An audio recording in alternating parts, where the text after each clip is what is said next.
lawa, mga kapatid. Amen. Ang bautismo po, kinakailangan, mga kapatid, ang salitang pagsisihan, ang ibig sabihin, mamatay muna tayo sa kasalanan. Naintindihan nyo, mga kapatid? So kapag ka nagpabaptize ka, hindi mo naintindihan, nagpabaptize ka, kasi may bigas, may mga ganyan eh, nagpabaptize, ay magpabaptize ka, nagpabasa na ako, may bigas na ako, oh. May mga ganyan eh, para sila ay mabautismuhan dahil po sa bigas. Praise God. Hindi po ganon, mga kapatid.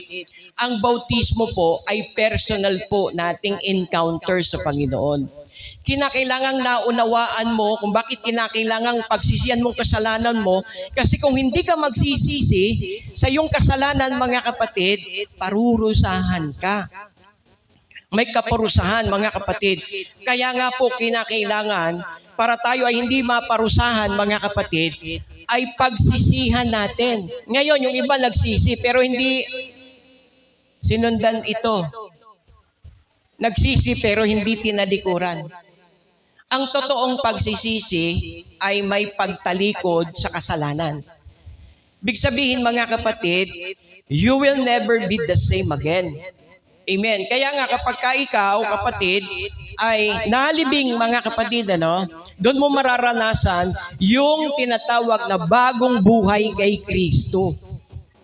Mararanasan mo na magkaroon ng bagong buhay kay Kristo sapagkat yung dating pagkatao ay nailibing na. At ikaw, kapatid, ay binigyan ng Panginoon ng bagong pagkatao. So meron tayong new identity, mga kapatid. Praise God. Kaya sabi diyan, pagkatapos pagsisihan at talikuran ang kasalanan, mga kapatid, ito po yung pangatlong hakbang. Magpabautismo. Amen. Sino? Kayo sa pangalan ni Hesus Kristo. So napakaliwanag, mga kapatid, na ang bawat isa na tatanggap sa bautismo, mga kapatid, ay tatanggap, amen, sa pangalan ni Hesus Kristo.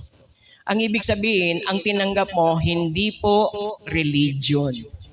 Ang tinanggap mo, kapatid, ay hindi po sekta o denominasyon. Amen. Ang tatanggapin mo ay si Hesus Kristo. Naintindihan po ba natin?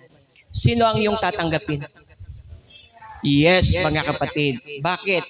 Kasi itong pangalang ito yung pangalang makapagliligtas. Everybody say amen. Kaya pag tinanggap mo pangalang ito, mga kapatid, tinanggap mo yung tagapagligtas.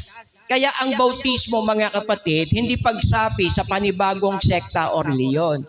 Ang bautismo ay pagpasok, mga kapatid, sa pakikipagrelasyon kay Hesus Kristo.